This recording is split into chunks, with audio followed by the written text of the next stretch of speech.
I was driving back from the estate attorney's office, on cloud nine, ready to tell my son that my brother, who had no children of his own, had left me his entire farm and a bank account with a balance in the millions.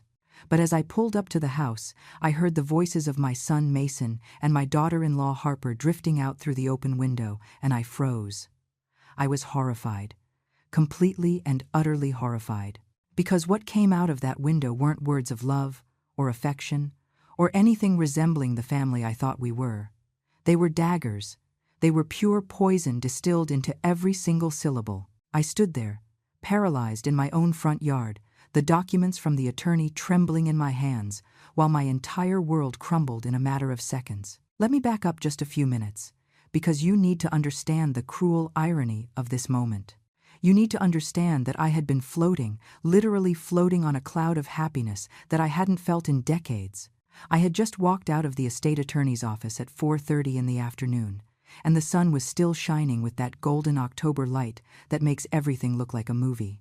The lawyer, a serious man with thick glasses and a monotone voice, had spoken the words I never imagined I'd hear. "Miss Eleanor, your brother Arthur has left you everything in his will.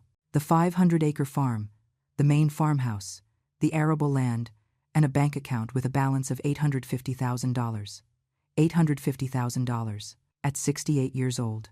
After a lifetime of breaking my back, sacrificing everything, living paycheck to paycheck, suddenly, out of nowhere, salvation, financial freedom, the end of all my worries.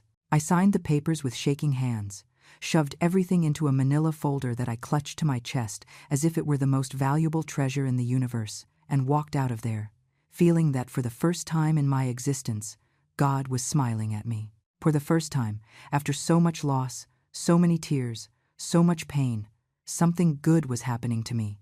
Something huge. Something that would change everything.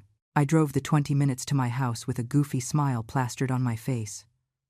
I couldn't stop imagining the scene. I would arrive, open the door, find Mason and Harper in the living room, and tell them with feigned calm, "I have something to tell you." I imagined their faces full of curiosity. Then the revelation, the screams of joy, the hugs, the tears of happiness. My son lifting me off the ground like he did when he was young. Harper crying with emotion, that daughter-in-law I always treated like my own flesh and blood. The three of us hugging, planning the future, dreaming together. Finally, after 3 years of them living with me in my small house because they were in financial trouble, I could truly help them, buy them a house of their own, fund Mason's photography business, give Harper that trip she always mentioned, be the matriarch who rescues her family. The scent of honeysuckle drifted in through the car window, mixing with the smell of damp earth from the last rain. Everything seemed perfect, blessed, as if the universe were finally compensating for decades of suffering. Because I had suffered. God knows I had suffered. I was widowed at 30 with a 4-year-old boy in my arms. My husband died in a stupid accident, crushed by a truck that ran a stop sign. Overnight I was left alone, with no income, no plan, with a child who looked at me with those huge eyes, not understanding why Daddy wasn't coming home. And do you know what I did? I didn't crumble. I didn't give myself the luxury of crumbling. I worked 3 jobs simultaneously for years. I cleaned houses at 5 in the morning, worked retail from 8 to 4, and did alterations and sewing at night until my eyes closed from exhaustion. I slept 4 hours, if I was lucky. My hands were destroyed, rough as sandpaper, scarred by needles and cleaning chemicals. But Mason never went hungry. He never lacked for anything. I gave him an education, college, opportunities. I sold my mother's jewelry, the only pieces I had, to pay for his degree. I never remarried, even though I had suitors, because all my energy, all my love, all my time, I gave to him, only to him. When he met Harper 10 years ago, I thought my sacrifice had finally been worth it. She was an educated girl, sweet, who seemed to genuinely love him. She treated me well, called me on the phone, included me in their plans. When they got married 7 years ago, I cried tears of happiness at that wedding, which I financed myself by draining 3 years of savings. I thought, finally my son has a partner. Finally, he won't be alone when I'm gone. I helped them with the down payment on their first apartment. I bought them furniture. I paid for their honeymoon, all with a smile, because for me there was no greater joy than seeing them happy. 3 years ago, when they knocked on my door with suitcases and defeated faces because they had lost their jobs and couldn't pay rent, I opened my home without thinking twice. "Stay as long as you need," I told them. My house was small, modest, with a leaky roof and pipes that made strange noises, but it was theirs. I never charged them a cent, never asked them to contribute to the bills. On the contrary, I kept helping them with the little I had from my miserable Social Security check. I cooked for them, washed their clothes, tried to make life more bearable for them.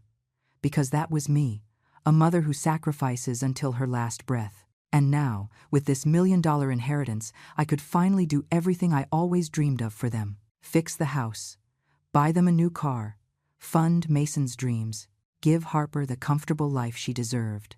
My happiness was completely intertwined with theirs. That's what I thought as I parked my old sedan in front of the house.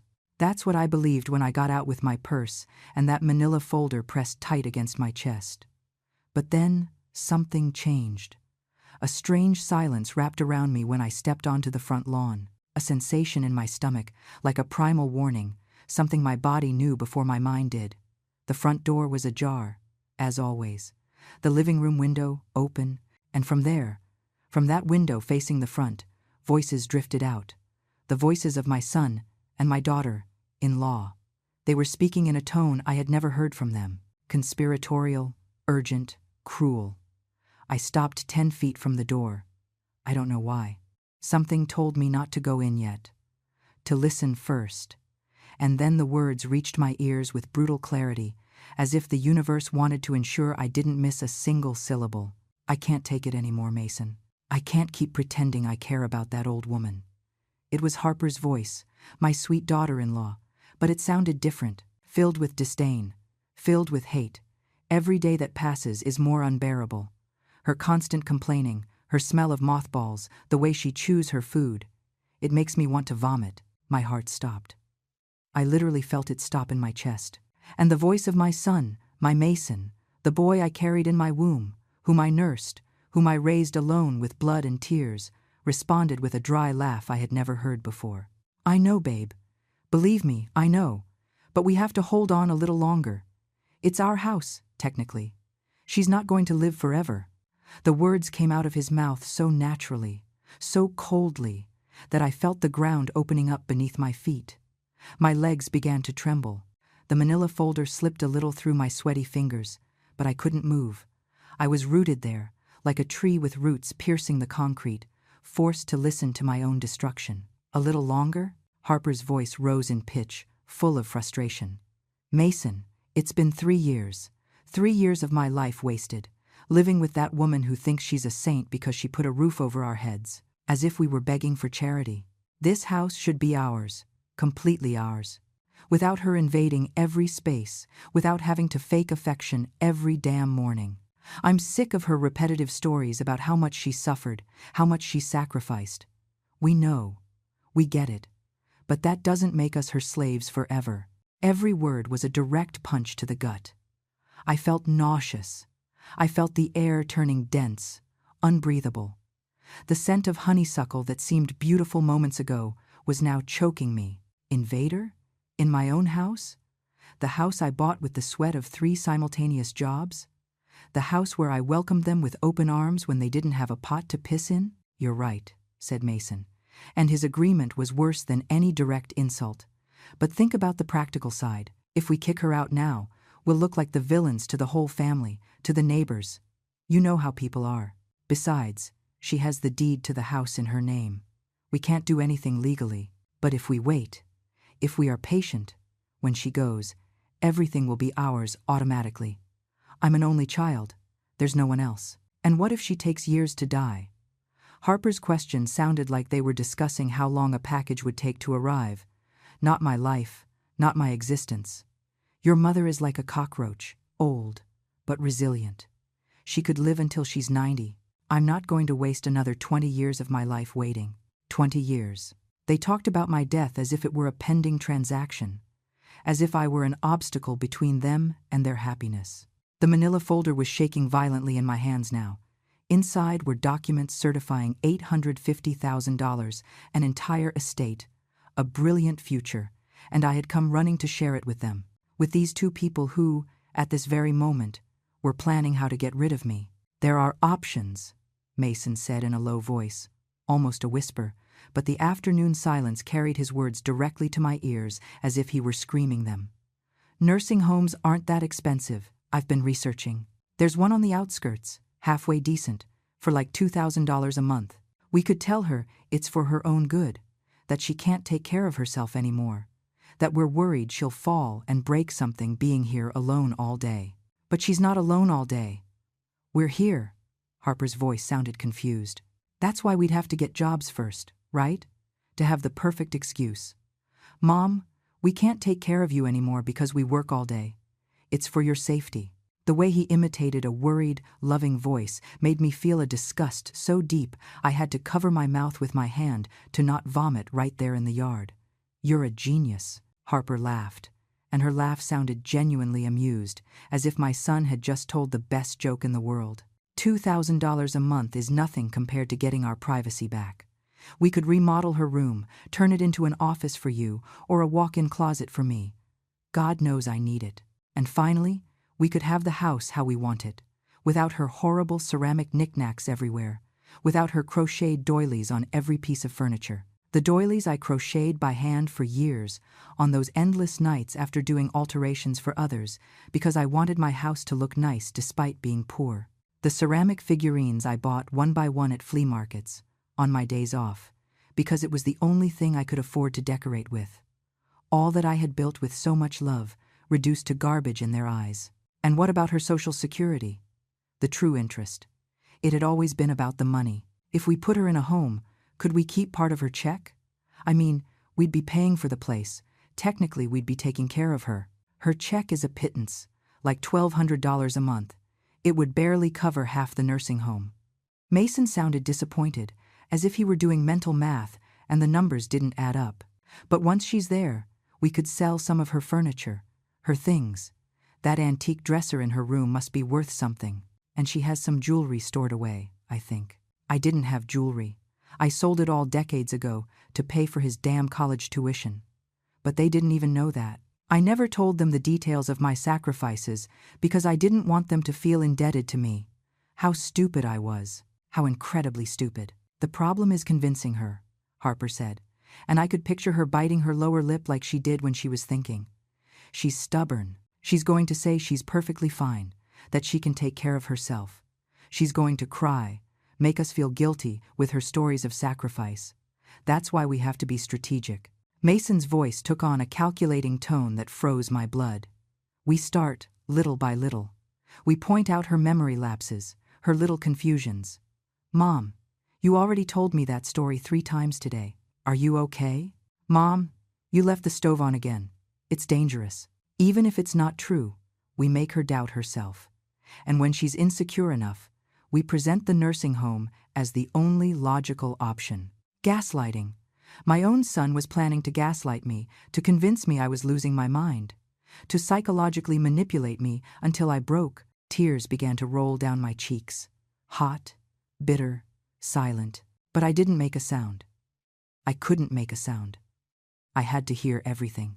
I had to know exactly what these two people I loved with all my being had turned into. "And if she resists anyway?" Harper's question floated in the air. There was a silence. A long, heavy silence that lasted maybe 5 seconds, but felt like an eternity. And then Mason spoke, and his words were the final stab. "Then we wait. Nature takes its course. And let's be honest, if she got seriously ill, it's not like we're going to spend a fortune on treatments. She's lived her life. She's had her years." "You're right," Harper sighed, as if they had just solved a complicated math problem. "Either way, in a few years this solves itself. And in the meantime, we keep smiling and enduring." My knees almost gave out. I had to lean against the porch column to keep from falling to the ground. The world spun around me in a nauseating spiral of betrayal and pain. These two people, my son and my daughter-in-law, were discussing my death like someone discussing the dinner menu, with that same coldness, with that same indifference. And the worst, the absolute worst, is that I had literally come skipping with joy to share with them a fortune that would change our lives. A fortune I planned to use primarily to help them, to give them everything they hadn't been able to have. The irony was so cruel it almost made me laugh. Almost.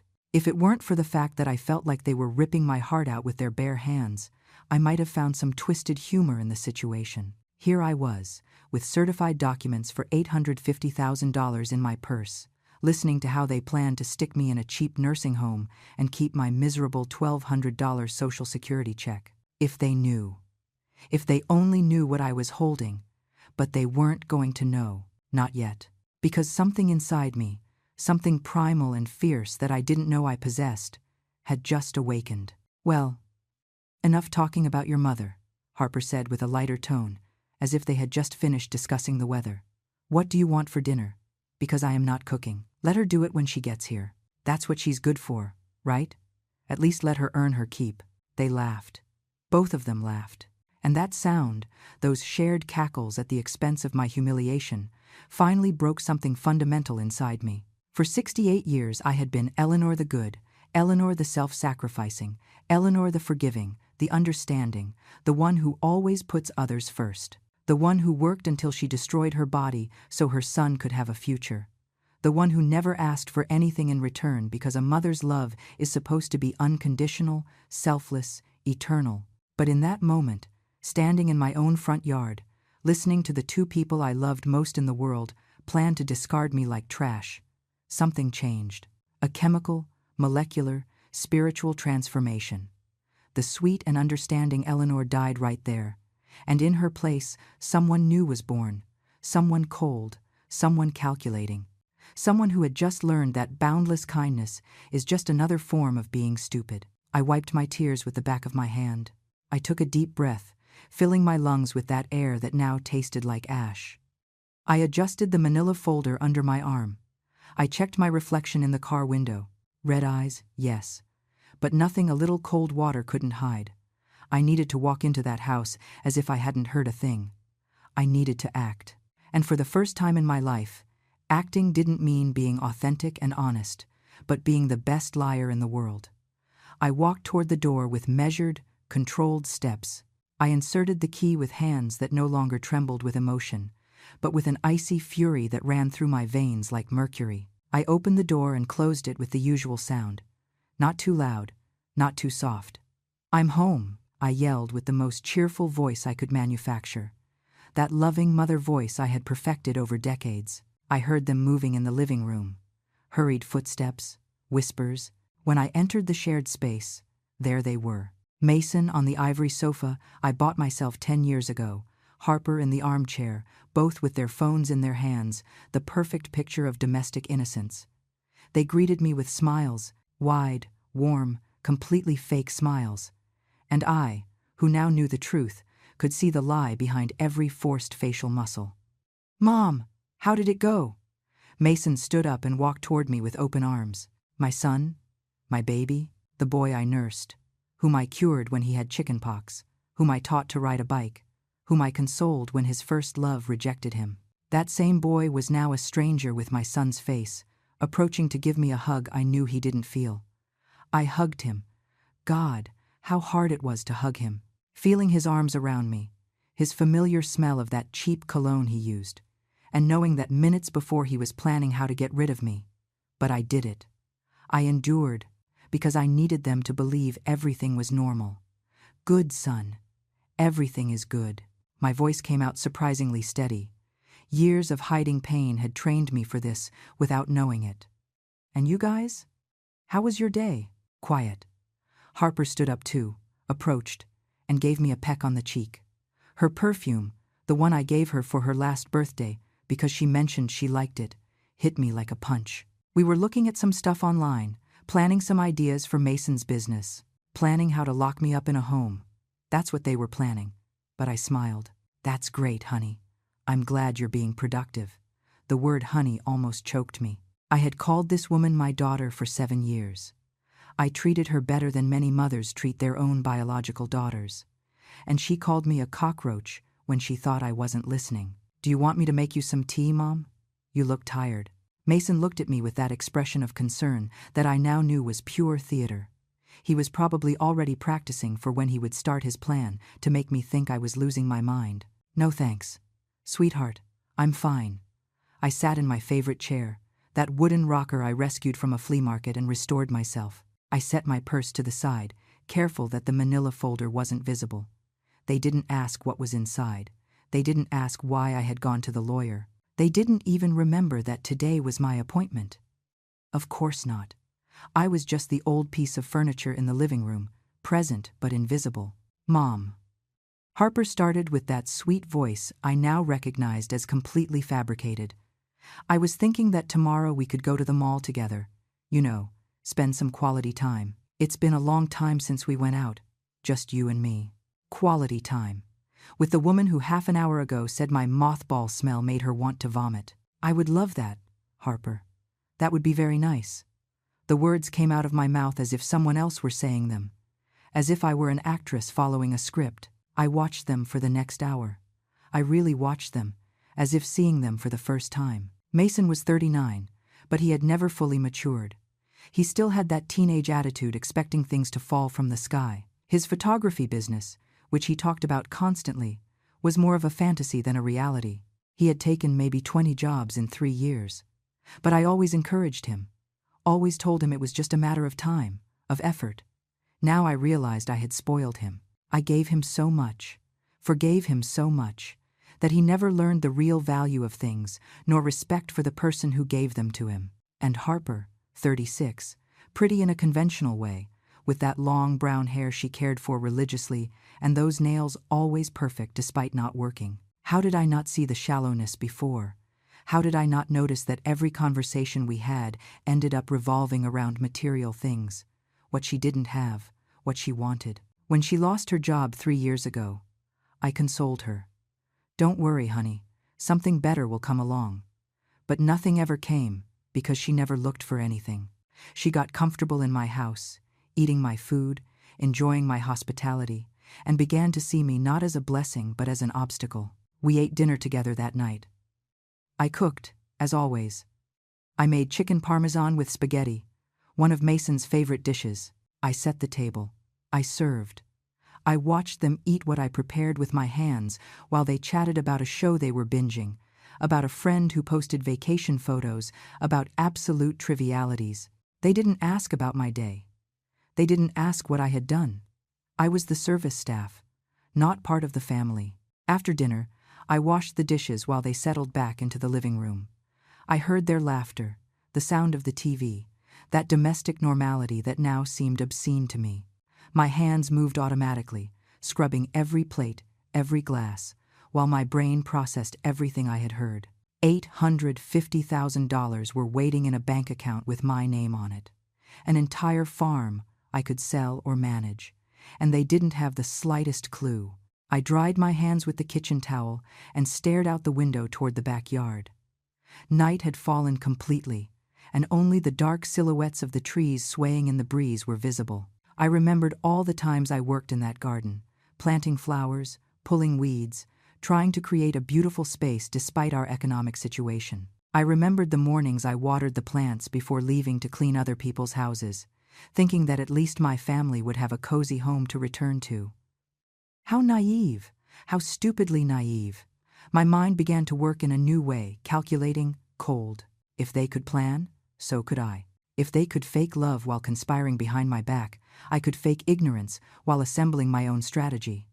But first I needed to confirm something. I needed to make sure that what I heard wasn't an isolated conversation, a moment of frustration that didn't reflect their true feelings. Although deep down I knew the truth. No one speaks with that level of detail, with that specific coldness, if it's just a momentary venting. That night I went to sleep early, as always. I'm tired, kids. I'll leave you watching your show. I said goodbye with kisses on the forehead for both, and they barely looked up from the screen. I went up the stairs to my room, that small room on the second floor that had been mine since we bought this house 20 years ago.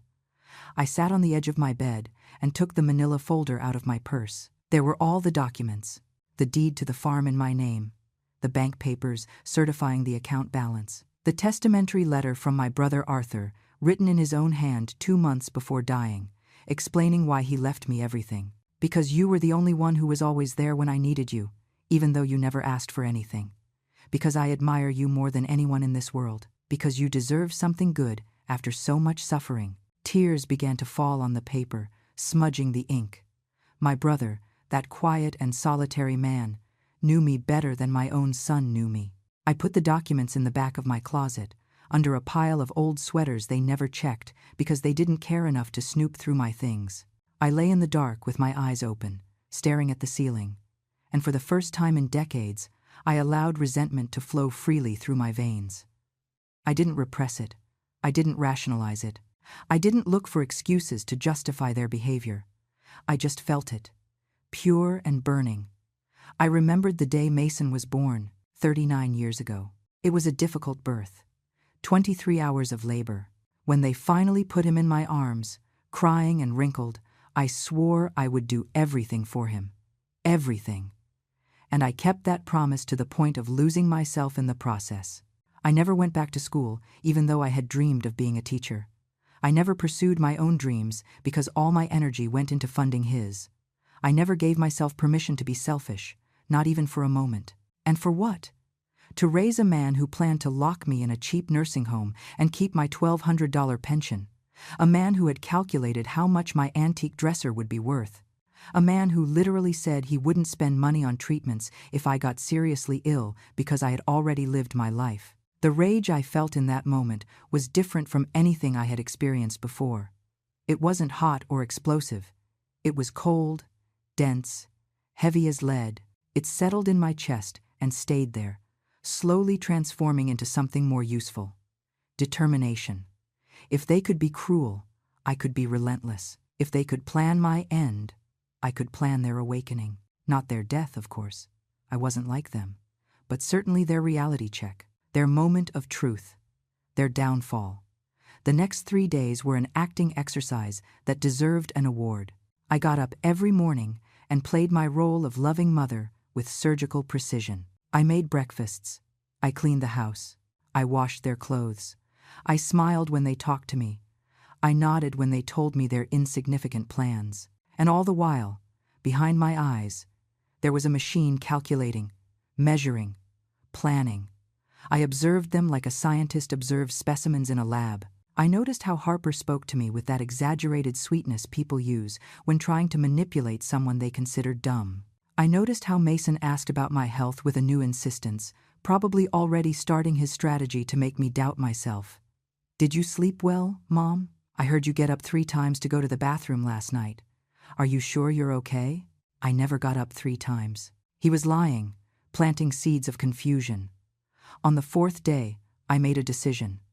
I couldn't go on like this indefinitely, living in this farce, pretending I didn't know what I knew. I needed to confirm just how far their betrayal went, and I needed to do it in a way that gave me absolute advantage. So I did something I had never done in my life. I acted with cunning. That afternoon, I announced I would go visit my friend Linda, who lived on the other side of town. "I'll probably be back late, don't wait up." This was unusual. I almost never went out at night. I saw how they looked at each other, how their eyes lit up with that barely disguised joy of having the house to themselves. I left with my purse and drove to the corner. I parked the car on the parallel street, where they couldn't see it from the house, and stealthily walked back. I entered through the back garden door, the one we never used and that I knew they wouldn't lock. I stayed in the kitchen, in the shadows, completely still, barely breathing. I didn't have to wait long. Within 15 minutes they started talking, this time without whispers, without precautions, with the confidence of someone who believes they are completely alone. "Thank God she left," Harper said with a dramatic sigh. I couldn't stand another minute of pretending. My face hurts from smiling so much. "I know, babe, but you're doing great." Mason's voice sounded proud. "In a few more weeks we start phase 2 of the plan. I've already investigated 3 facilities. The cheapest one is on the outskirts, like I told you. $2,000 a month. With her Social Security, it almost covers it. And when will we tell her?" Harper sounded anxious, like a child waiting to open Christmas presents. "Soon, But first, I need her to sign some papers. My blood ran cold. There's a lawyer a friend recommended. He says I can get her to sign a power of attorney claiming it's to make things easier for her, so I can handle paperwork for her because at her age, it's complicated. Once I have that power, I can sell the house without her realizing it until it's too late. Sell my house. The house I bought with years of work. The house whose deed was in my name. They planned to legally defraud me, strip me of the only thing I had, and leave me in a nursing home with the bare minimum. The level of their betrayal had no bottom. You're brilliant. Harper laughed. And she'll sign just like that. She trusts me blindly. She would never question anything I asked her. The arrogance in his voice made me clench my fists until my nails dug into my palms. She's spent her whole life being the self-sacrificing martyr. She's too good for her own good. Too stupid. Stupid. My son called me stupid. That word echoed in my head like a church bell. Stupid. All those sleepless nights working to pay for his college. Stupid. All those times I skipped meals so he could eat well. Stupid. All those years sacrificing every personal desire, every dream, every chance at happiness. Stupid. Kindness interpreted as weakness. Unconditional love interpreted as naivety. I wasn't stupid. I was a mother who loved too much, someone who never deserved it. And what if she refuses to sign? Harper asked. And I could hear the noise of her moving on the sofa, probably cuddling up against my son like she always did. She won't refuse. But if she does, there's plan B. The lawyer also explained that I can claim senile dementia, get a couple of witnesses to say she's losing her memory, that she can't make decisions for herself. With that, I can request legal guardianship. It's more complicated and takes longer, but it works. Every word coming out of his mouth was a revelation of how far he was willing to go. My son was willing to destroy my reputation, to make me look like a demented old woman in front of authorities and acquaintances, just to steal what was mine. And wouldn't it be easier if she just died? Harper's question came out so naturally, like someone asking if it wouldn't be easier to order takeout instead of cooking. She wasn't really suggesting it, I know, but the fact that she could pronounce those words with such lightness showed me the abyss of her indifference toward my life. There was a silence that lasted too long. And then Mason spoke, and although his words were different from what Harper insinuated, the tone was just as chilling. Don't say that even as a joke. But honestly, sometimes I think it would be a relief for everyone. She's already old. She's completed her cycle. And we are in the prime of our lives, stuck taking care of someone who only drags us down. Drags us down. Me, who gave them a roof for free. Me, who cooked for them.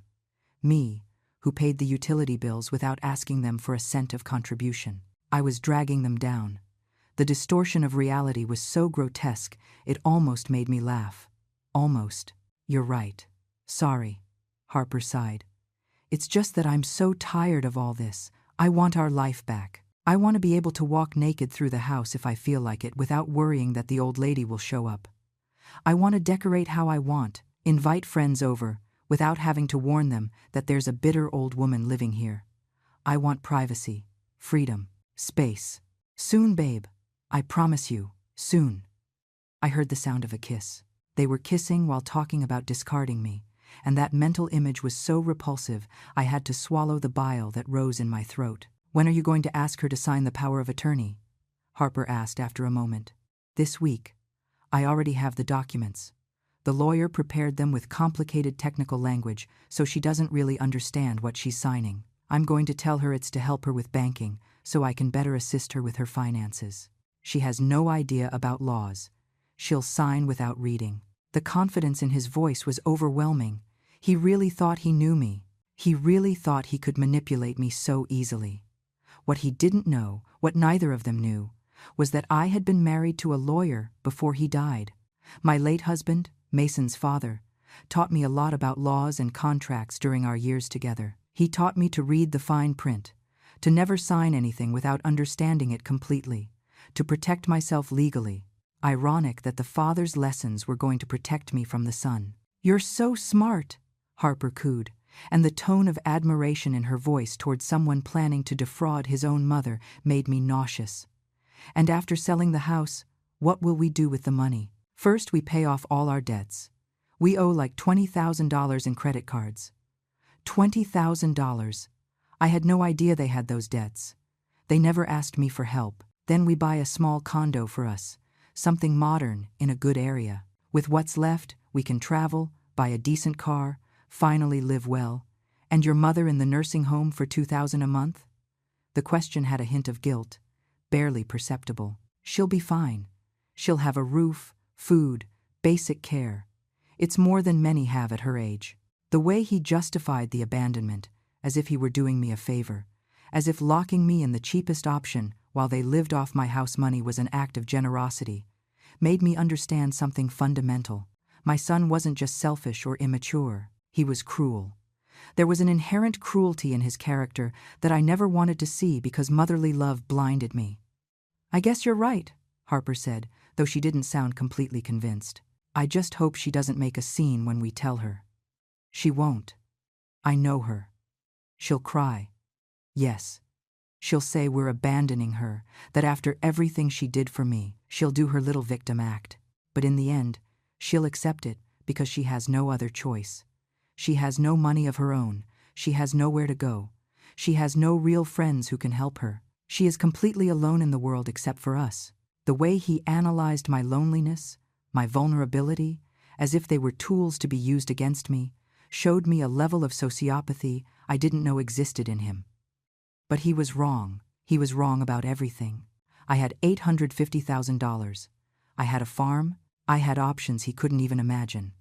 And above all, I now had something I had never had before: absolute clarity about who my son really was. I moved away from the kitchen as silently as I had arrived. I went out the back door and walked to my car. I sat in the driver's seat and just stayed there, in the dark, processing everything. I didn't cry. I had no tears left for them. In their place, I felt something more powerful: resolution. I drove aimlessly for an hour, organizing my thoughts. I needed a perfect plan. I couldn't just confront them yet. I needed timing. I needed to maximize the impact.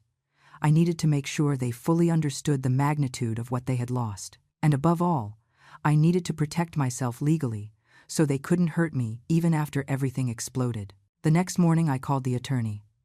"I need to update my will urgently." The lawyer, the same man with thick glasses who had given me the news of the inheritance, received me that same afternoon. I explained the situation without going into emotional details. Just facts. He listened with a neutral expression and then nodded.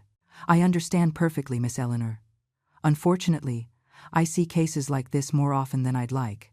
He drafted a new will, specifying that my son Mason was completely disinherited. Everything, absolutely everything, would go to a charity foundation helping single mothers in vulnerable situations. Women like I had been decades ago. I signed every page with cold satisfaction. "I also need you to prepare a legal document revoking any authority anyone else might try to obtain over my assets or medical decisions," I told him. The lawyer prepared the corresponding papers. Everything was certified, sealed, legal, and irrevocable. "Is there anything else I can do for you?" the lawyer asked when we finished. "Yes, I need you to recommend a good real estate agent. I'm going to sell my current house." His expression remained professional, but I saw a glint of approval in his eyes. He gave me 3 names of reliable agents. That night, I arrived home later than usual. Mason and Harper were eating dinner they had ordered for delivery, because of course, neither of them cooked. They looked at me with surprise when I entered. "Mom, where were you? You had us worried." The lie came out of Mason's mouth so fluidly. Worried. Surely they were worried I had died and ruined their plans to rob me while I was still breathing. "I had some matters to resolve, son. Adult things." I said it with a sweet smile, but I emphasized the word adult as a reminder that I was the owner of this house and my own life, even though they seemed to have forgotten. The following days were a masterpiece of strategic patience. Every morning I got up with a renewed purpose. While they slept in late, I was in contact with real estate agents, lawyers, accountants. I organized every detail of my new life as if I were assembling a complex puzzle where every piece had to fit perfectly. I visited the farm I inherited from Arthur, that beautiful land 2 hours from the city, with a main farmhouse that needed repairs but had incredible potential. I hired a manager to start working the land. I opened new bank accounts. I met with a financial advisor who almost fell off his chair when I told him the amount I needed to invest. Miss Eleanor, with this amount, and at your age, you can live very comfortably for the rest of your life without worries, the advisor told me. A young man in a gray suit who treated me with a respect I hadn't received in my own home for years. We can create a diversified portfolio that generates passive monthly income of at least $4,000, maybe $5,000 if we're conservative. $4,000 a month, while my son planned to rob me to keep my $1,200. The irony made me smile at the most unexpected moments. Sometimes I caught myself smiling while washing dishes or folding laundry, and Mason would ask me what was so funny. "Nothing, son. I'm just happy," I would answer. And it was true. I was happy. Happy in a dark and vindictive way, but happy nonetheless. The real estate agent I hired to sell my house was an efficient woman named Sarah, about 50, with that unstoppable energy of someone who loves her job. She came to evaluate the property on a Tuesday afternoon, when Mason and Harper had supposedly gone out to look for work, although I knew they were probably in a coffee shop, spending the little money they had while waiting to steal mine. "It's a charming property, Miss Eleanor," Sarah said, walking through the rooms with her tablet in hand, taking notes and photos. "The location is excellent. The size is perfect for a young family. With some minor repairs, we could put it on the market for $320,000, maybe up to $350,000 if we find the right buyer." $320,000. The house I bought 20 years ago for $80,000, working like a slave, was now worth 4 times more, and my son planned to sell it out from under me, keep the money, and stick me in a dump of a nursing home. The rage I felt was so intense I had to sit down. "Are you okay?" Sarah approached with genuine concern. Yes, I'm just emotional. This house has a lot of memories." I wasn't lying. It had memories, some good, from when Mason was a child and still genuinely loved me, when we played in the yard and he hugged me before sleeping, and recent horrible memories of betrayal and cruelty. I understand perfectly. Selling a house is always an emotional process. Sarah patted me on the shoulder. "But I assure you we will find the perfect family for this place. When do you want to list it?" "As soon as possible. Let's say in 2 weeks. I needed that time to coordinate everything else, to ensure that when the hammer fell, it fell with deadly precision." "Perfect. I'll prepare all the documents." Sarah left with her tablet full of photos and measurements, leaving me alone in the house that soon would no longer be mine, but soon would also no longer be theirs. That night Mason finally made his move. I arrived from running errands and found him in the living room with a folder of documents on the coffee table. He had that rehearsed, serious expression, like an actor about to deliver his big monologue. "Mom, I need to speak with you about something important." He sat on the sofa and motioned for me to sit next to him. Harper appeared from the kitchen with 2 cups of tea, one for him and one for me, with that Judas smile. "Sure, son, tell me." I sat down and took the cup of tea, feigning absolute innocence. "Look, I've been thinking a lot about your situation." He began with that voice of feigned concern I now recognized perfectly. "You're getting older, and managing your finances must be getting complicated. The banks, the paperwork, all that bureaucracy. So I consulted with a lawyer, and he suggested that maybe it would be a good idea for you to give me power of attorney to help you with those things." Power of attorney. I acted confused, tilting my head like an old woman who doesn't understand complicated terms. "Yes, Mom. It's just a document that allows me to handle banking and legal matters for you, to make your life easier. That way, you don't have to be going to banks, signing complicated papers. I take care of everything." The smile he gave me was the same one he used when he was a child and wanted to convince me to buy him a toy. "Oh, how considerate of you, son." I took the folder and began to review the documents. They were exactly what I expected. A broad power of attorney that would give him total control over all my properties, bank accounts, and financial decisions. In other words, carte blanche to rob me legally. It's a bit technical, Mom. Don't worry about understanding everything. Basically, it just says, "I can help you with your things." Mason tried to take the papers from my hands, but I gripped them tighter. No, no, let me read. Your father always told me never to sign anything without reading it completely. I saw him tense up. The mention of his father, my late husband, always made him uncomfortable because deep down he knew his father would have been deeply disappointed in him. I read every word carefully while Mason and Harper watched me with growing impatience. The document was drafted deceptively, using complicated legal language to hide the fact that I would basically be stripping myself of all control over my own life. This says you could sell my properties without my consent, I said, pointing to a specific clause. No, Mom. That's only in case of emergency, if you couldn't make decisions for yourself. The lie came out so smooth. He had perfected the art of deception. And this part about you being able to make medical decisions for me. I pointed to another section. It's for your protection, Mom. Imagine you're in the hospital and can't communicate. Someone has to be able to decide for you. Harper intervened with that sweet, poisonous voice. I looked at both of them. I saw the anxiety in their eyes, the barely contained greed. They wanted me to sign right there, in that moment, before I could think too much or consult anyone else.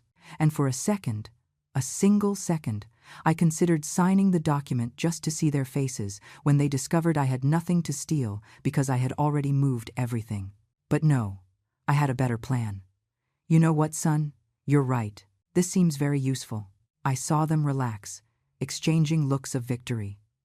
But let me take it to my own lawyer so he can explain it to me better, just to be sure I understand everything. The mask cracked for an instant. Your lawyer? Mom, you don't need to spend money on a lawyer. I already consulted with one. I know, son. But your father always said that in legal matters, it's better to have a second opinion. Don't worry. It's not mistrust toward you. It's just caution. I smiled with all the sweetness in the world as I put the documents back in the folder. But, Mom, Mason tried to protest. It's decided. I'll take it tomorrow to the estate attorney who helped me with your Uncle Arthur's inheritance papers. I dropped that information casually like a bomb. I had avoided mentioning the inheritance for days, waiting for the perfect moment. The change in atmosphere was instant. Mason and Harper went rigid as statues. Inheritance? What inheritance? Mason's voice sounded sharp, almost hysterical. Oh, I hadn't told you? I acted surprised. Your Uncle Arthur left me some things when he died. I've been resolving the paperwork with the attorney these past weeks. That's why I've been out so much lately. What things did he leave you? Harper leaned forward, and the greed in her eyes was so obvious it almost made me laugh. Oh, well, the old farm he had in the country. You know, that dilapidated property that almost no one visited. I said it with a dismissive tone, as if it were worthless. And some money in the bank. Not much, just some savings. How much money? Mason didn't even try to hide his interest anymore. He had leaned forward, hands clenched on his knees, eyes shining with that avarice I could now see with crystal clarity. I'm not sure exactly. The lawyer told me an amount, but you know how I am with numbers. I touched my temple with a gesture of adorable confusion. I think he said something about 80,000, or maybe it was 18,000. Honestly, I don't remember well. I'd have to check the papers. The lie rolled off my tongue with an ease that surprised me. Decades of absolute honesty. And now I was lying as if I had been practicing my whole life. I saw them processing the information. $80,000 wasn't a fortune, but it wasn't a little bit of money either. Enough to pique their interest, but not enough for them to suspect I was hiding something bigger. Harper and Mason exchanged one of those couple looks that communicate without words, and I could read exactly what they were thinking. We need that money. Mom, that's wonderful. Mason stood up and hugged me, and the physical contact gave me chills. I'm so happy for you. Uncle Arthur was a good man. Yes, he was. Much better than his nephew, I thought. But I just smiled, and well, with that money you could do a lot of things. Harper joined the conversation with that honeyed voice she used when she wanted something. You could fix up the house, take that trip you've always wanted, or, she paused calculatedly, or you could help Mason and me with the down payment on our condo. You know, we've been looking for a place of our own. There it was. They didn't take 5 minutes to ask for money. They didn't even wait a day to pretend they were happy for me. Immediately, they thought of how they could benefit. Oh, I don't know, honey. I still have to see exactly how much it is and what I'm going to do with it. I played indecisive, the confused old lady who doesn't know how to handle money. Plus there's the farm. The lawyer says I could sell it, but I don't know if anyone would want to buy that old land. I could help you with that, Mom. Mason practically jumped at the offer. I could research buyers, handle the sale for you. It would be easier if you give me that power of attorney I showed you. That way I can do all the paperwork without bothering you. Of course, now the power of attorney wasn't just to rob me of the little they thought I had, but to steal the inheritance too. They wanted total control of everything. The magnitude of their greed knew no bounds. Let me think about it, son. It's all very recent, very overwhelming. I yawned exaggeratedly. I'm tired. I'm going to sleep. I got up with the folder of documents under my arm and went up the stairs to my room. From upstairs, I heard them speaking in urgent whispers. I lowered the volume of the TV I had left on in my room and pressed my ear to the door to hear better. This changes everything. Harper's voice sounded excited.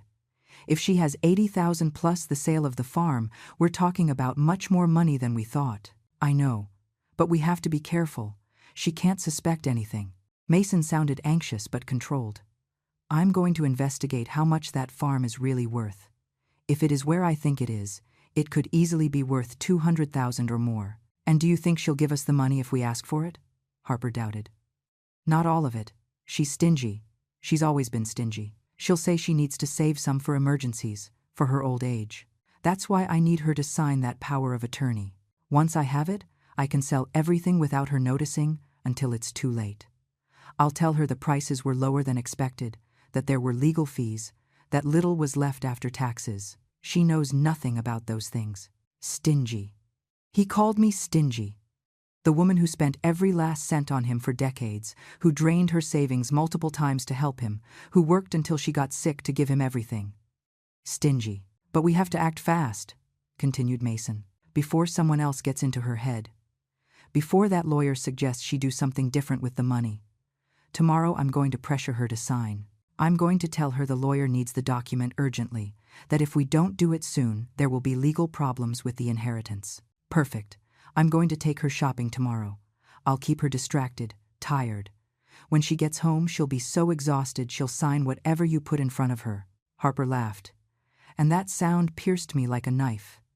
This woman I treated like a daughter was deliberately planning to exhaust me, to manipulate me. You're brilliant, babe. Another kiss. More sounds of affection between two people conspiring against me. In 2 weeks, all this will be ours. The house, the inheritance money, everything.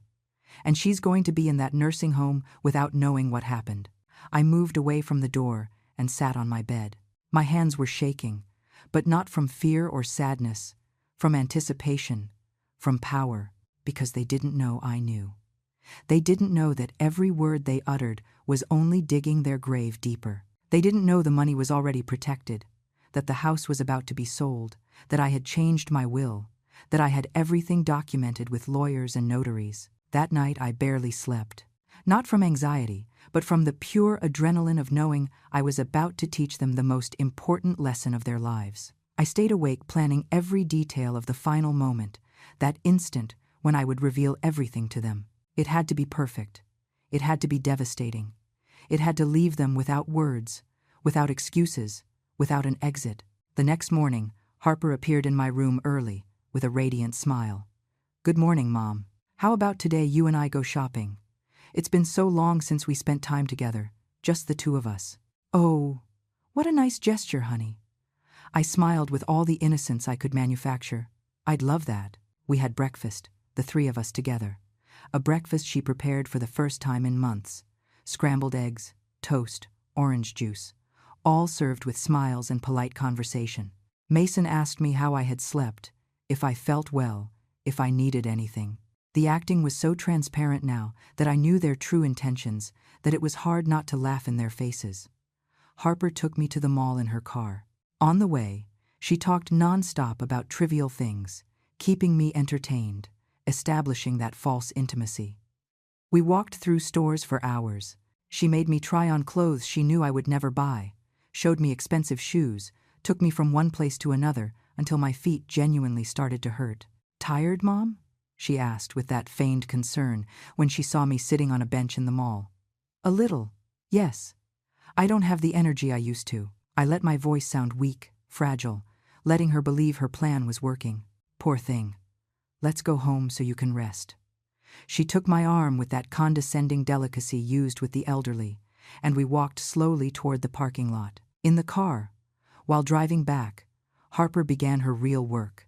You know, I've been thinking about what you said yesterday regarding your brother's inheritance.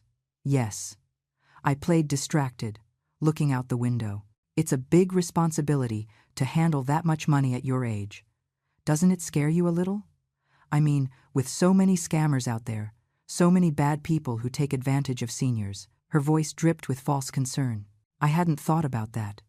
I let a touch of anxiety color my voice. Do you think someone might try to rob me? It's possible, Mom. That's why I think it would be a good idea for you to let Mason help you. He's young, he understands these modern things, he knows how to protect money, and above all, he's your son. You can trust him completely.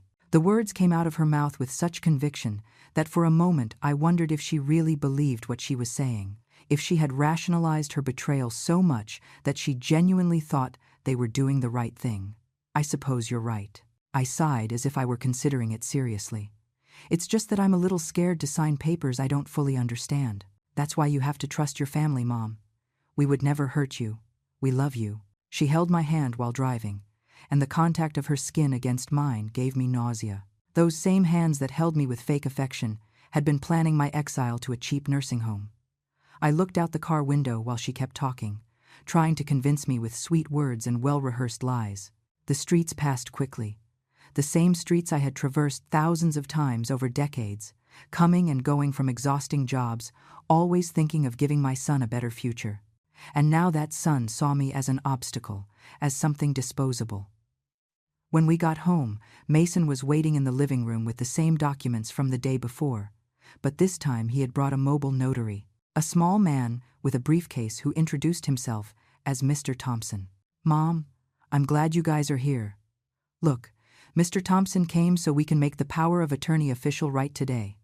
That way you don't have to worry about anything anymore. Mason sounded excited, urgent. Mr. Thompson was a man of about 50, thin, with wire-rimmed glasses and a brown suit that had seen better days. He had that neutral expression of someone who has notarized thousands of documents without really caring about the content of any. He opened his briefcase and took out an official stamp, ink, and several additional sheets. Good afternoon, ma'am. He extended his hand with professional courtesy. Your son hired me to come certify some documents. It's a quick process. It won't take more than 10 minutes. How kind of you to come all the way here. I shook his hand and sat in my favorite rocking chair, acting like the tired old lady who had just arrived from an exhausting day of shopping. May I see the documents first? Mason tensed visibly. Mom, they're the same ones I showed you yesterday. Mr. Thompson is in a hurry. He has other clients waiting. There's no rush, Mason. Mr. Thompson passed me the documents with a professional smile. The lady has every right to review what she is going to sign. In fact, it is my obligation to ensure she understands completely. I saw Mason clench his fists. His plan was getting complicated. I took the papers and began to read them slowly, very slowly, running my finger along every line as if I needed help following the text. The silence in the living room was so thick you could cut it with a knife. This says my son would have total control over all my bank accounts, I said after a moment, pointing to a specific clause. That is correct, ma'am. It is a general power of attorney. Mr. Thompson nodded. And could he sell my house without consulting me? Technically, yes, if the document is signed as currently drafted. The notary kept his neutral tone, but I saw a glint of something in his eyes, maybe discomfort, maybe suspicion. I see. I kept reading. And medical decisions? He could decide to commit me somewhere if he wanted. Mom, please. Mason intervened with a tense voice. You're misinterpreting everything. This is just to help you, to make your life easier. I just want to understand, son. I looked at him with those innocent mother eyes he knew so well. It's just that your father always taught me to be careful with these topics. Harper shifted uncomfortably on the sofa. Mr. Thompson watched us all with growing professional interest. The tension in the room was palpable. I continued reading every word, every clause, every bit of fine print. I took my time. I asked questions. I asked for clarifications. I saw Mason getting more and more desperate, Harper biting her lower lip until almost making it bleed, the notary starting to realize something didn't add up in this situation. Finally, after almost 30 minutes of meticulous review, I closed the folder and handed it back to Mason. "I'm not going to sign this today." The silence that followed was absolute. Mason froze with the folder in his hands, his face going through a spectrum of emotions: confusion, frustration, contained rage. "What? Why not?" His voice came out sharper than he intended. "Because I want my own lawyer to review it first. I told you yesterday, son, it's not mistrust, it's prudence." I kept my tone soft, reasonable, completely calm. "But Mom, Mr. Thompson is already here. I already paid for his time." Mason was losing his composure. "And I will pay him too, for the trouble of coming without a result." I took out my wallet and extracted several bills. "What is your fee, Mr. Thompson?" The notary looked at the bills, then at Mason, then at me. Something in his expression changed. "It's $100, ma'am. But the young man already paid in advance. Then take this as additional compensation for making you come out here for nothing." I handed him $150. The man took them, packed his things in the briefcase, and said goodbye with a professional courtesy that didn't include promises to return. When the door closed behind Mr. Thompson, the atmosphere in the living room changed radically. Mason dropped the folder on the coffee table harder than necessary. Harper crossed her arms. Both looked at me with a hostility they didn't even try to hide completely anymore. "I don't understand why you're being so difficult with this." Mason paced from one side to the other like a caged animal. "I am literally just trying to help you, and I appreciate it, son, but I need time to think it over properly." I got up from my chair with an exaggerated groan. "Now, if you'll excuse me, I'm exhausted. I'm going to lie down for a while." I went up to my room, leaving them downstairs with their frustration. I lay on the bed, but not to rest, but to think. The moment had arrived. I could no longer prolong this farce. Every day I spent in this house, pretending normality with these two people who planned to destroy me, sickened my soul a little more. From my room, I could hear their voices rising in argument. They weren't trying to lower the volume. They probably thought I was so tired I had fallen asleep immediately. "I told you we had to pressure her more." Harper's voice pierced the walls. "Now she's suspecting something. I saw how she looked at us. She's not suspecting anything. She's just stubborn, like she's always been." Mason sounded frustrated, defeated. "But eventually she'll sign. She has no other choice." "And what if she never signs? What if that damn notary told her something that put her on alert?" Harper was panicking. "Then we go to Plan B. We declare her mentally incompetent. I already explained it to you." But Mason's voice didn't sound as sure as before. I sat up in bed and took out my phone. I called Sarah, the real estate agent. "We already have offers for the house." "Miss Eleanor, I was just about to call you. We have 3 excellent offers. The highest is for $335,000. A young couple who is willing to close the deal in 2 weeks and accepts the property as is." Her voice sounded excited. "I accept. Prepare all the documents." My voice was firm, decided. "Perfect. Do you want us to coordinate a date for the couple to see the property?" "It's not necessary. They already saw it in the photos and the video you sent them, correct?" "Yes, but usually buyers want to see in person before. Tell them I have to sell fast for personal reasons. If they are willing to close without more visits, I'll drop $5,000. $330,000. Deal closed in 2 weeks. I was willing to lose a little money in exchange for speed." Sarah paused. "Let me contact them. I'll call you in an hour." 40 minutes later, my phone rang. They accepted. They want to close in 10 days, if possible. They have the cash ready. Perfect. Proceed with everything. I hung up and stared at the ceiling of my room. 10 days. In 10 days this house would no longer be mine, but it wouldn't be theirs either. It would never be theirs. I also called my lawyer, the same one who had handled Arthur's inheritance. "I need you to prepare a formal letter for my son, informing him that he has 30 days to vacate the property once the sale is finalized. Are you sure about this, Miss Eleanor? His voice had a tone of paternal concern. Completely sure. And I also need you to be present when I communicate it to him. I want everything legally documented. Understood. I'll prepare everything. The following days were an exercise in absolute control. Mason tried several more times to get me to sign the power of attorney, each time with different arguments. That the lawyer had found problems with the inheritance requiring immediate action. That there was an investment opportunity we couldn't pass up. That the bank was asking questions about Arthur's money. All lies. And I let them fall without effect. I already told you I'm going to review it with my lawyer. Son, have patience. And every time I said it, I saw his frustration grow a little more. Harper changed tactics. She became even sweeter, more attentive, cooking my favorite meals, offering to help me with everything. Mom, let me take you to the bank tomorrow. We can review your accounts together, organize everything. It would be fun. A girl's day. I rejected every offer with politeness, and I saw how behind her smile, resentment grew. I packed my things in secret, only the essentials. Clothes, important documents, some photographs of when Mason was a child and still loved me genuinely. I left everything else. The furniture, the ceramic ornaments they despised so much, the crocheted doilies. Let them do whatever they wanted with all that. I didn't need it anymore. Day 9 arrived. Tomorrow would be the closing of the house sale. This night would be my last night sleeping here. And I had decided that this night would also be the night I would tell them everything. I sat in front of the mirror in my room and looked at myself really for the first time in years. There was Eleanor, 68 years old, with wrinkles that told stories of suffering and sacrifice, gray hair that was once jet black, hands rough and marked by decades of hard work. But in my eyes, I saw something new.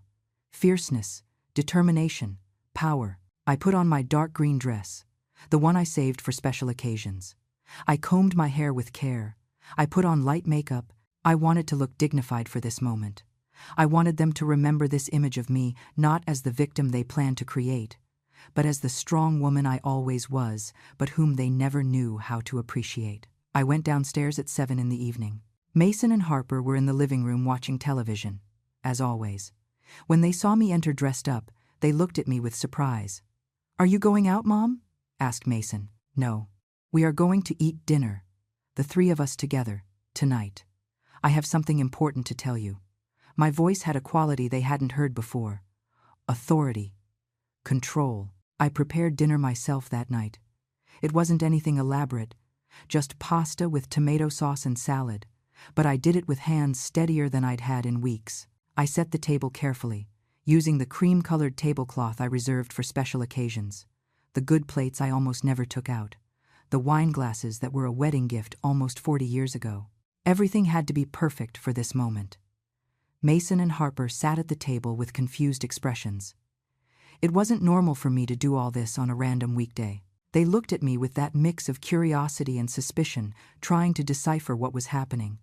"This looks very fancy, Mom." Mason tried to sound casual, but I detected the tension in his voice. "Is there a special occasion?" "Yes, there is." I served the pasta on each plate with deliberate, calm movements. "Today is a very important day. The day several things come to an end." Harper and Mason exchanged looks. "What do you mean?" she asked. I sat in my place at the head of the table, the position I had always occupied in this house. I folded my hands on my lap and looked them directly in the eyes, first one, then the other. The silence stretched for several seconds. I let the tension grow, let them feel uncomfortable. Exactly 11 days ago, I began with a clear and controlled voice. I arrived at this house after receiving the most wonderful news of my life. My brother Arthur had left me an inheritance, not the $80,000 I mentioned to you. I paused and saw how they leaned forward, attentive. But $850,000 in cash, plus an entire farm of 500 acres. The shock on their faces was instant. Their jaws literally dropped. Harper dropped the fork she had lifted. Mason froze mid-movement. "I came running home that day," I continued, without averting my gaze, excited like a little girl, imagining the joy on your faces when I told you, thinking about everything we could do together with that money, about how I could finally help you significantly after years of struggle. My voice remained even, without emotion, just stating facts. But when I got to the door of this house, I heard voices coming from the open window. Your voices. I saw the color drain from their faces. Mason opened his mouth to speak, but I raised a hand. No, now it's my turn to speak. You already had enough time. The tone of my voice was steel. I heard you planning how to put me in a nursing home for $2,000 a month. I heard you discussing how to keep my Social Security check. I heard Harper call me an old cockroach, say that my mothball smell gave her nausea, that she was tired of pretending she cared. Harper turned pale as paper. Eleanor, I heard my son. My voice broke slightly here, but I composed myself. The son I carried in my womb, whom I nursed, for whom I sacrificed everything, say that it would be easier if I got sick soon, that I had already lived my life, that he wouldn't spend money on treatments for me because it wasn't worth it. Mom, that's not. Mason tried to interrupt, his face now red with shame and panic. Silence! My voice resonated in the dining room with an authority I had never used before. I heard every word of your plan to rob me of this house using a fraudulent power of attorney. I heard how you planned to sell it without me realizing and keep the money. I heard you call me stupid, stingy, a dead weight. Every word came out of my mouth like a bullet. And I decided in that moment that the naive Eleanor, the self-sacrificing mother who forgives everything, had died. In her place, someone new was born. Someone who was finally going to think of herself first. I got up from the chair and walked to the window, turning my back on them for a moment to regain composure. When I turned around, my eyes were dry but shining with determination. These last few days have been very productive for me. I began to walk slowly around the table, like a lawyer presenting evidence to the jury. I hired the best financial advisor in the city. I invested the $850,000 in a way that generates approximately $4,500 a month in passive income. I changed my will with a certified estate attorney. My son Mason is completely disinherited. My entire estate will go to a foundation that helps single mothers in vulnerable situations, women like I was once. Mason stood up abruptly. You can't do that. I'm your only son. I can and I did. It is already signed, sealed, and legally registered. My voice didn't tremble. I also hired a real estate agent. This house, the house you planned to steal from me, was sold 3 days ago. The closing of the sale is tomorrow at 10 in the morning. For $330,000, the silence that followed was deafening. I could see their brains processing the information, calculating, panicking. $330,000, Harper whispered, doing the mental math of everything they had just lost. That's right. And before you ask, no, you won't see a cent of that money either. I took an envelope out of my pocket and let it drop onto the table. This is a legal eviction notice. You have exactly 30 days starting tomorrow to remove all your belongings and find another place to live. But we have nowhere to go. We have no money, Mason shouted, and the desperation in his voice was real. How interesting. I crossed my arms, because I didn't have money either when I was widowed at 30 with a 4-year-old child, and somehow I survived. I worked 3 simultaneous jobs.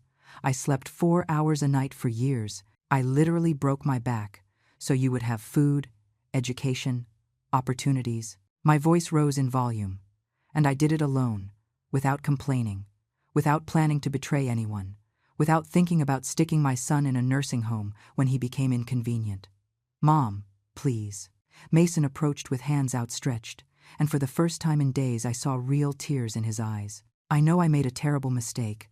I know what we said was unforgivable, but we didn't plan to do it really. We were just venting, frustrated. You know how it is when people are under financial stress. A mistake? I laughed, and the sound came out bitter, dry. A mistake is forgetting to buy milk at the supermarket. What you two did was meticulously plan how to defraud, rob, and abandon me. You brought a notary to this house to make me sign fraudulent documents. Harper took me shopping with the specific purpose of exhausting me so I would be too tired to think clearly. That is not a mistake, son. That is premeditated malice. Harper stood up too, with tears running down her cheeks. Please, Eleanor. I know I was horrible. I know I don't deserve your forgiveness, but don't do this to us. We are family, family. I repeated the word as if it were poison in my mouth.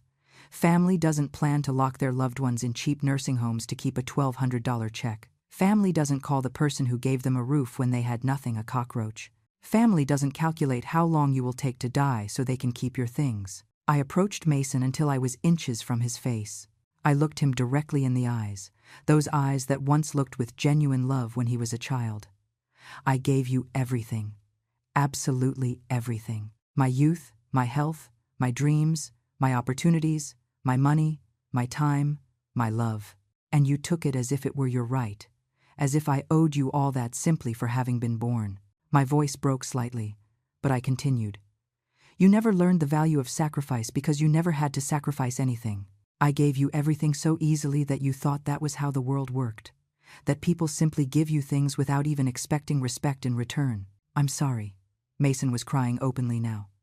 I'm so sorry, Mom. You're right about everything. I was a horrible son, a horrible human being, but give me a chance to fix it, please. There is nothing to fix. My voice was final, definitive. It's already done. Tomorrow I sign the sale papers. The day after tomorrow, I move to my brother's farm. I already hired workers to restore it. I already spoke with the neighbors in the nearby town. I am going to live the rest of my life in peace, surrounded by nature, with enough money to never worry again. I am going to have the life I deserved to have decades ago. I turned around and began to climb the stairs to my room. Their voices followed me, pleading, crying, but I didn't care anymore. I reached my room and locked the door. The next morning, I woke up at 6. I went down with my suitcase already packed. They were still asleep, exhausted from the night of crying and drama. I left the house keys on the dining table, along with the eviction notice and a final note that simply said, "Learn to value people before you lose them." I walked out of that house for the last time, feeling the weight of decades of sacrifice finally lifting from my shoulders. The morning sun greeted me with a warmth I hadn't felt in years. I took a deep breath, filling my lungs with fresh, clean air. I drove toward my new life with a smile on my lips, a smile of freedom, of justice, of rebirth. At 68 years old, for the first time in my existence, I was going to live for myself, and it felt glorious.